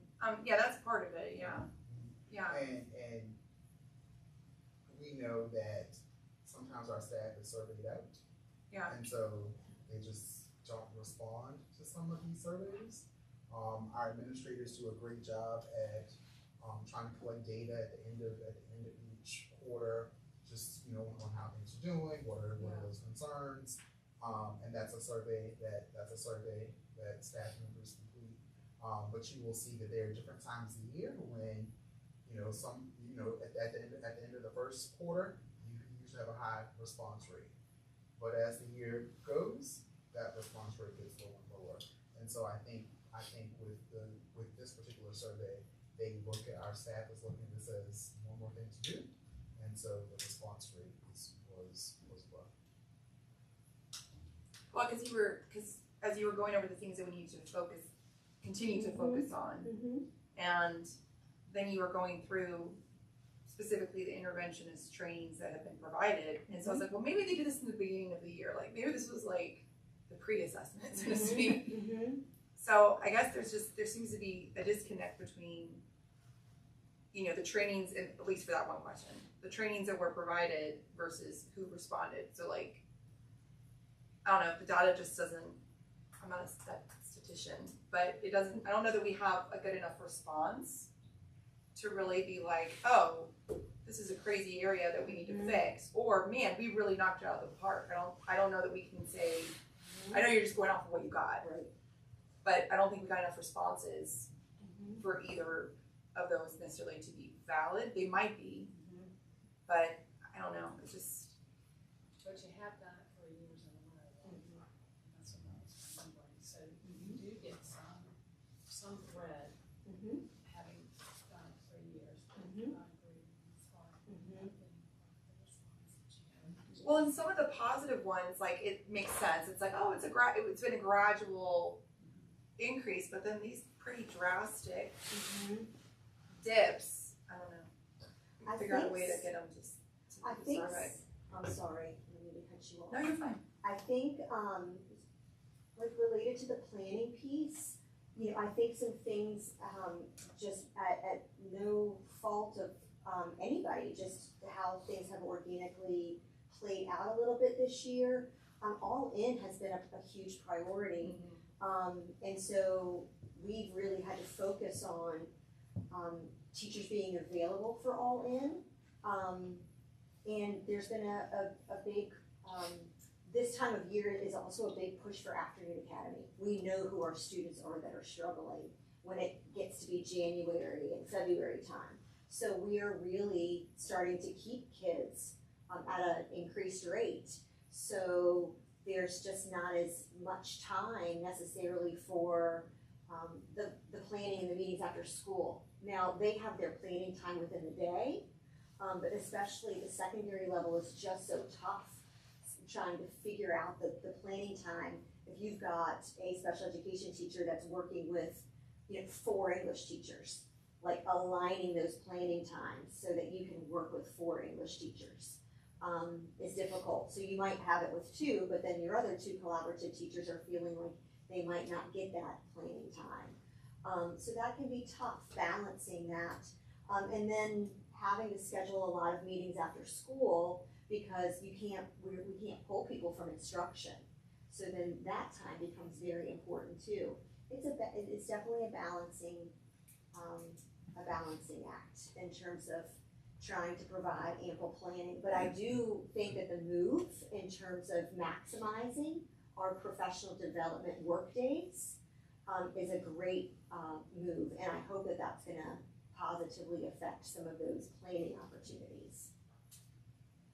Can you tell me what TTAC is? I'm sorry, Sure. Y'all keep saying it, and I'm like, I feel like I should know what this is, but I don't have a clue. It's a training and technical resource for us. It's they have a William & Mary office. They have a Southside office. It's specifically related to special education. They come out and do training. We are actually partnering with them for a year. So we have written a proposal that we are going to work with them and have their staff come in and provide one-to-one consultations, coaching. We're going to be working on specially designed instruction and accommodations. They'll provide training to our special education teachers and interventionists. So our proposal this year is focused on special education teachers and interventionists, but they have all different kinds of models. That's what we're focusing on this year. Can you tell me what TTAC stands for? Technical Training and Assistance Center. Okay, thank you. So they come out of Sure. research, they come out, sorry. Those resources are free to the school division. Those are their partnerships between, their partnerships in each superintendent's region. So each region has a partnership, and their partnerships between, with local colleges and universities.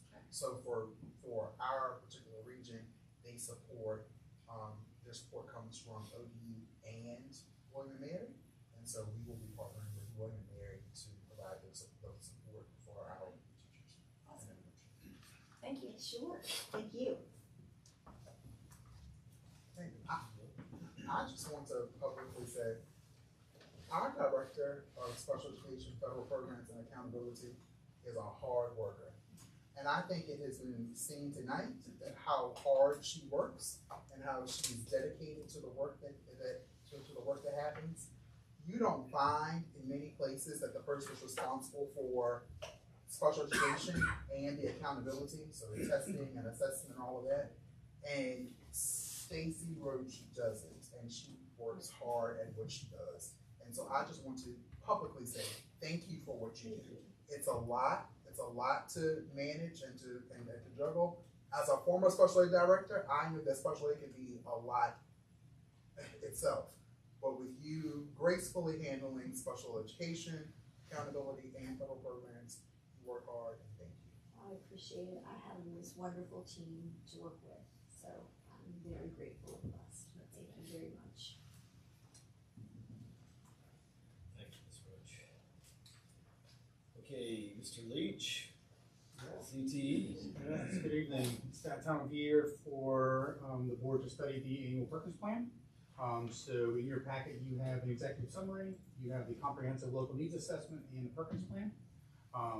In the process that we went through to do this, we had a CTE advisory committee, but I want to thank them for all the work they've done.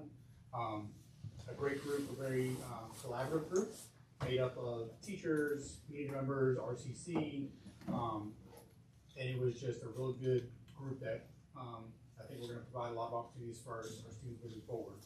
But the comprehensive local needs assessment really looks at 6 different areas, which you have in the executive summary, to include student performance in our CTE areas, program size, scope, and quality, program alignment to the labor market, program and plans of study implementation, program professional recruitment, retention, and development, and program access.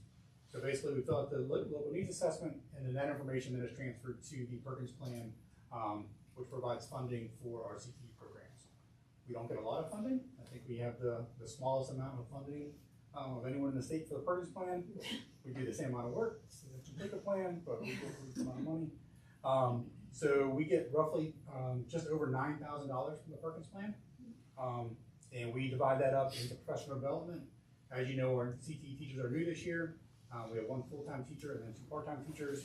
So this will allow them to participate in their specific area of CTE and get some professional development.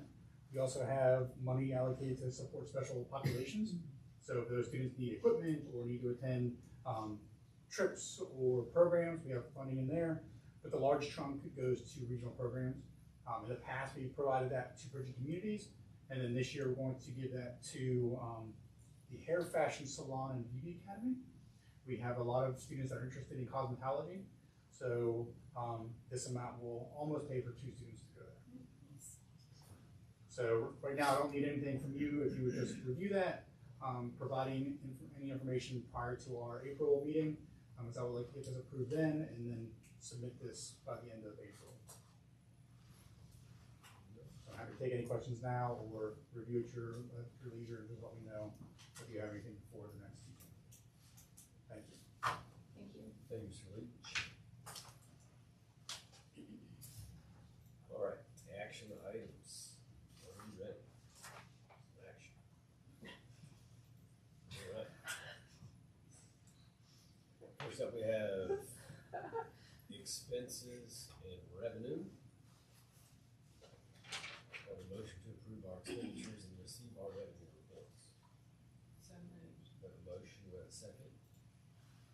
Second. We have a second. Is there any other discussion? If not, all in favor, please say aye. Aye. All that opposed, motion carries. Cafeteria expenditures are up next. Have a motion to consider approving our cafeteria expenditures. So moved. For a motion, do we have a second? Second. Any other discussion? If not, all in favor, please say aye. Aye. All that opposed, motion carries. Personnel. We have a motion to approve our personnel recommendations. So moved. We have a motion, do we have a second? Second. Second, any other discussion? If not, all in favor, please say aye. Aye. All that opposed, motion carries. We have a couple of donations. We have a motion to approve our donations. So moved. Motion, do we have a second? Second. Any other discussion? If not, all in favor, please say aye. Aye. All that opposed, the motion carries. Budget. Approve or adopt our 24-25 budget for our division.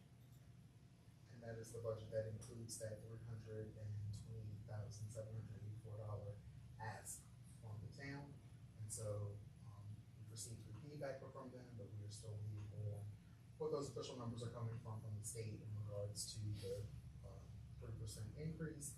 And then the town is still working through their numbers, but the board needs to adopt the budget as presented to the town. All right. Move that we adopt this budget. We have a motion to adopt our 24-25 budget. Do I have a second? Second. Second. Any other discussion? If not, all in favor, please say aye. Aye. All that opposed, motion carries. Dr. Frazier, you have a budget. Student fees.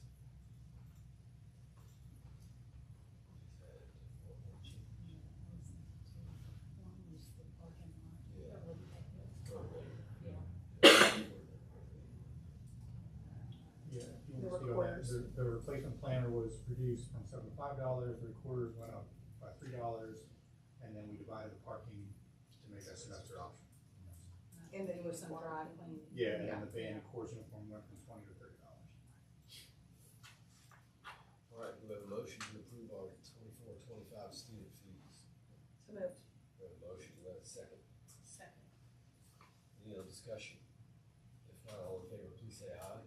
Aye. All opposed, the motion carries. All right, next up are policy services. We've got two options on the table here. We start to send some information about one, and then we have our VSBA standard agreement.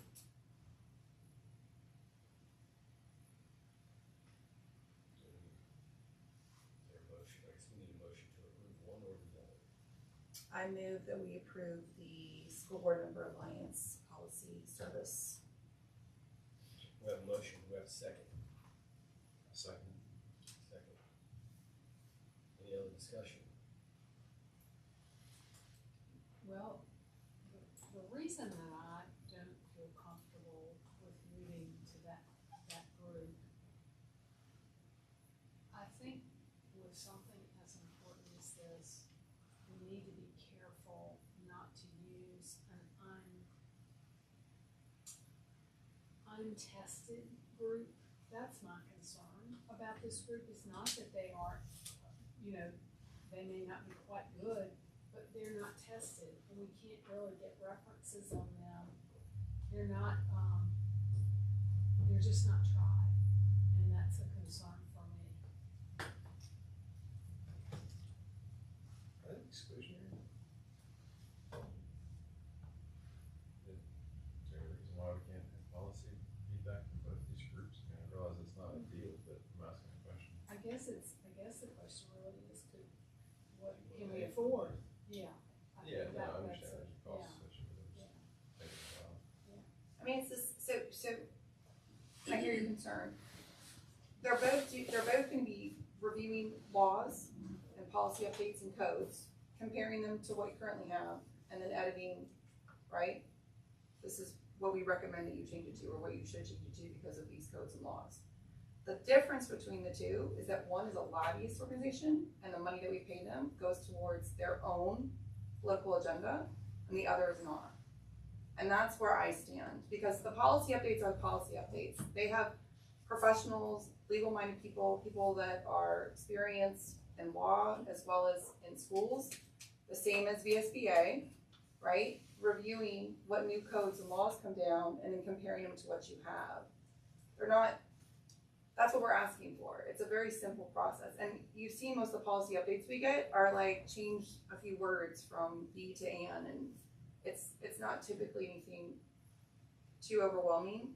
But I don't like the idea of our money, our taxpayer money, because that's what this is, going to a lobbyist group that has a very clear political agenda.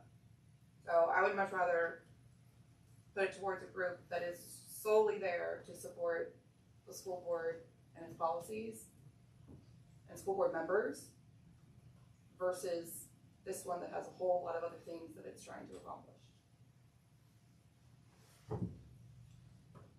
Just messy. This one's messy. VSBA is messy because of their lobbyist activities.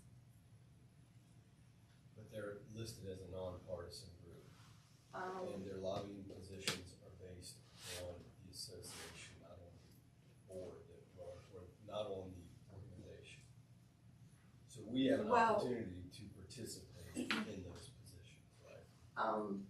So if you review those positions, like the ones we just looked at, any single one that is conservative gets rejected by the board. The people that decide which legislation they're going to put forth to the state gets rejected if it's conservative. Now there were some things on there that I didn't have a problem with. Not everything that they put forth is skewed, but then when you have their head lobbyists go and speak at a conference and put down conservative principles in front of all of the VSBA members that are there, that's a problem.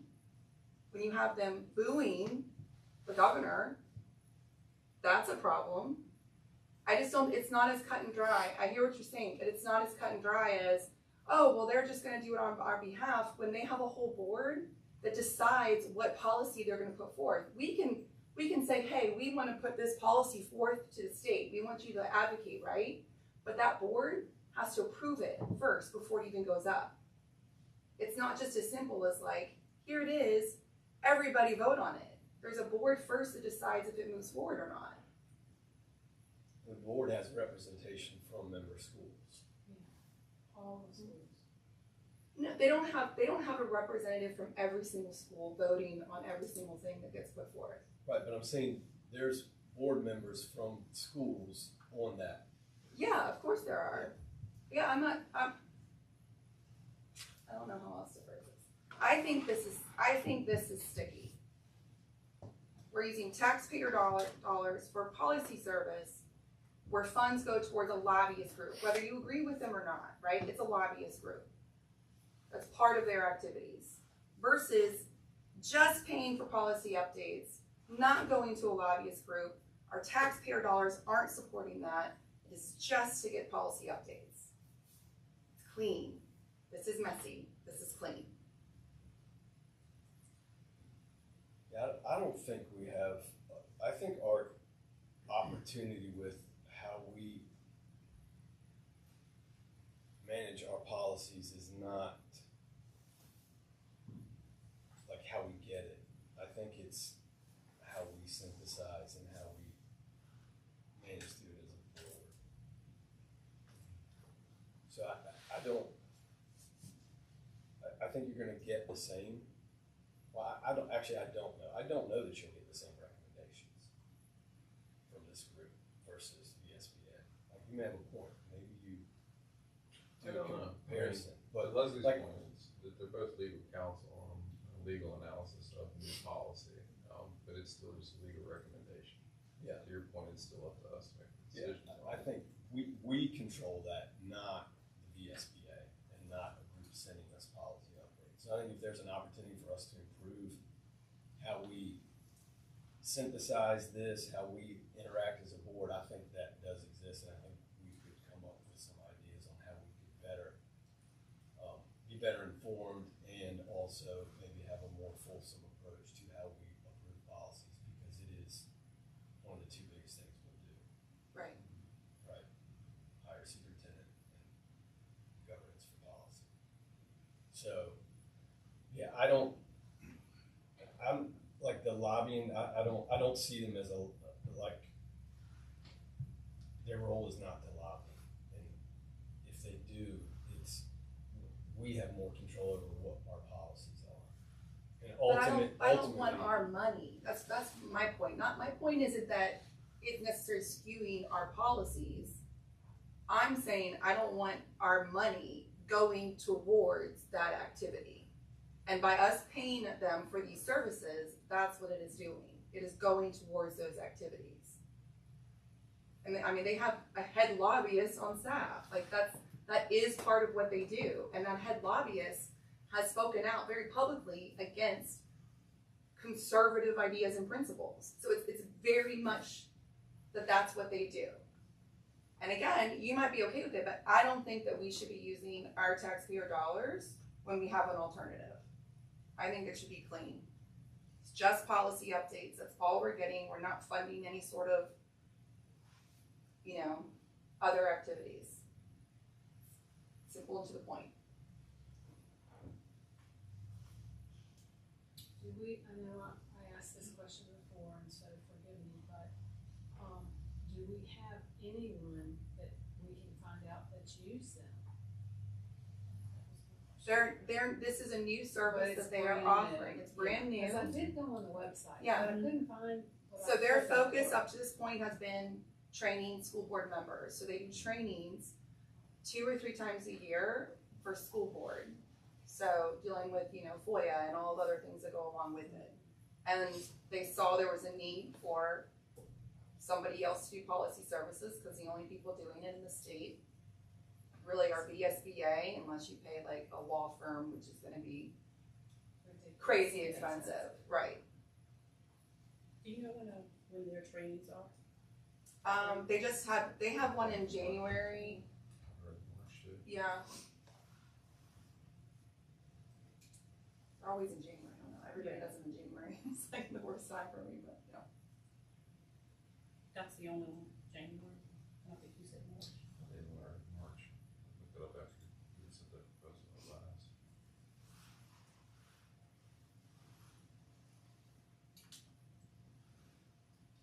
Could it be something that we look into to possibly take on their services as well? What kind of cost? So, how much are we paying today for VSB? I should know, and I just can't.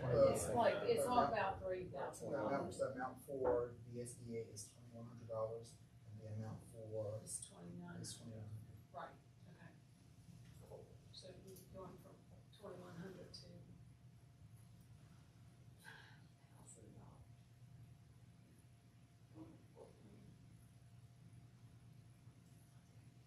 Yeah, I'm not comfortable moving forward with a group that's unproven. Like, I don't think I think we can get better at how we digest policy, not how we ingest it.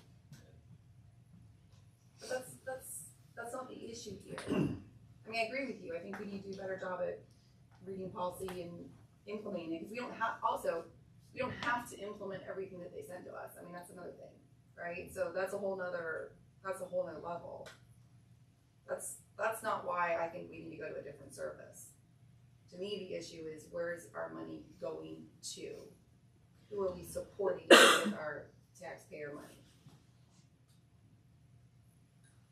Yeah, I don't know how $2,000 is gonna fund a lobbyist. So sometimes there's, we have principles, and we just want, we don't want to contribute to this thing, right? And for us as a small school division, yeah, $2,000 is what we're gonna pay, right? But it's still contributing to that organization that maybe does not follow along with the principles of the community that we represent. So whether it's $1, $500, whatever. Yeah, I don't see I understand what you're saying, I just don't see it playing out that way for us. reasons I was actually okay to support it is that, I mean, the legal opinion is that it's an opinion. It's an interpretation of whatever legislation's been handed down. This is the smallest group in the state that's gonna be providing legal interpretation of policy. There's still networks of superintendents and boards that are gonna have overlap, so there's going to be still a resounding opinion from the SBA of their interpretation of the legal positioning for a policy. This is at least an alternative. It's one of the reasons I was interested in that. If I have to get legal counsel, it's usually not just one litigator that I'm gonna speak to, or if it's tax related or contract related or whatever, I'm looking for different legal opinions. This perspective, we're still gonna probably hear and understand what the SBA's legal policy and interpretation of the policy is gonna be. This is at least an alternative. It's one of the reasons I was interested in it. So to get to a compromise, or we can go back to what you stated, Mr. Evans. Would you like us to try to look at contracting both services for a year to see if what the level of service that we get from the new company will be, and then we can compare and when we vote next year, when the board votes next year, they can then decide which they would like to stay with. I know that does not help Ms. Sturts and Well, that doubles the cost. tax dollars going towards the lobbyists, but And doubles the cost.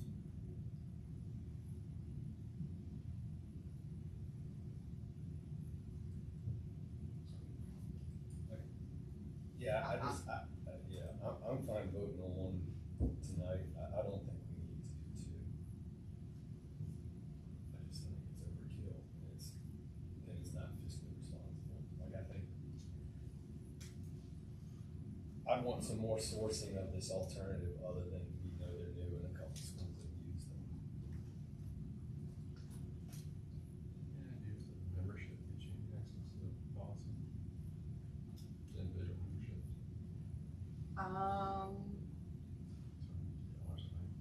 Oh, like if you can give them You policies can to review. individually join as a member. Right, no, as an but you mean like if individual I was member, a member and I gave them policy to look at? Would you get the publications of a new policy that they've handed out to the state as a member, an individual member? Of the Oh, what do you mean from the state? So when they interpret a new policy, Yeah. the School Board Member Alliance interprets a new policy as an individual member Oh, well, versus as a board that's hired for policy Oh, that's a good- services. Would they disseminate their opinion of new policy to you as an individual member? I don't know the answer to that. Probably should thought of it earlier. Yeah, I don't know if they would. It might be something for me, like a big thing. Like I would have Yeah. assumed, like for Right, instance, sure. the model policies that came out, right? I don't know if it would do it for all of the I would think- inconsequential like I would think that you verbiage. would have to pay into their policy services. Yeah. Which in order to do Right.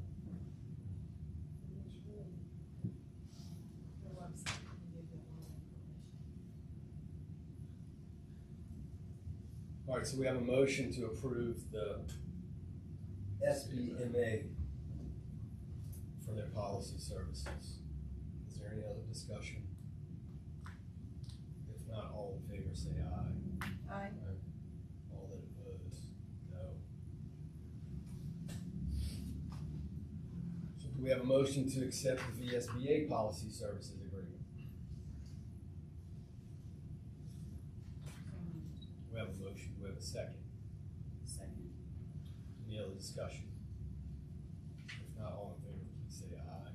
Aye. All that oppose? Motion carries. Next up, tuition student renewals.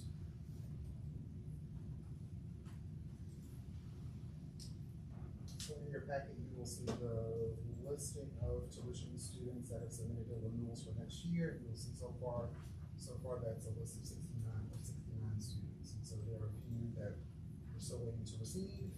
But that is where we are currently for tuition students for the 24-25 school year. What's their deadline? We don't really set a deadline. Okay. But we are looking, typically are looking at folks to the majority of them to respond by our April board meeting. And by our April board meeting, we'll be looking to bring in any new students for the May meeting. Is there a reason why we don't have a deadline? No, it's not a reason. Okay. I mean, that might be helpful before we accept Absolutely. more tuition students, because then we might. And we can send out a reminder. Okay. We can send out. Yeah. I think that would be good. That way we just not look overwhelmed.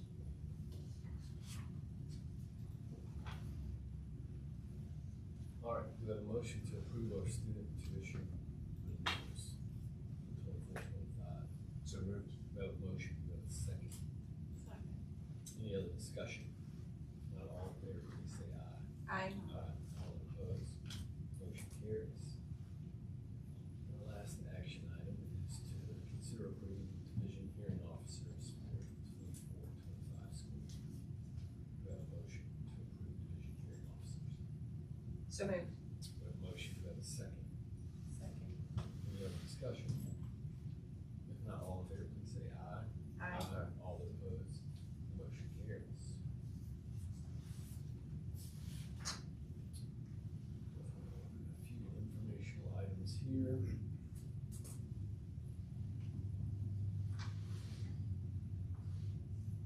I do have a correction on the calendar, so whoever put that together was messing stuff up. But there's no sport meet tomorrow, so March 25th is just boys soccer, and then March 27th is just girls varsity soccer. So cut and paste out of that. You just wanted to see us 2 nights in a row. Yeah, That's it. once you know we actually read it.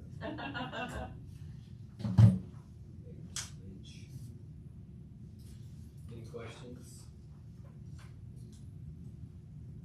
All right, delegations, Mr. Leach. We do not have any delegation. Delegations. Let's see. So far, our future agenda items are Perkins Plan and Special Ed Plan.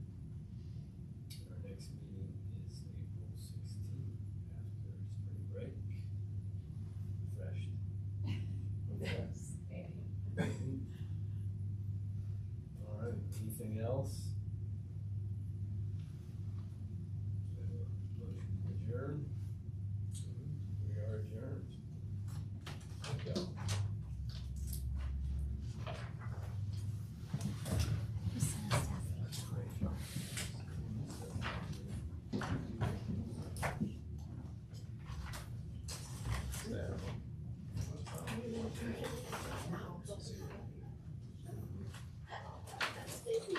Lord.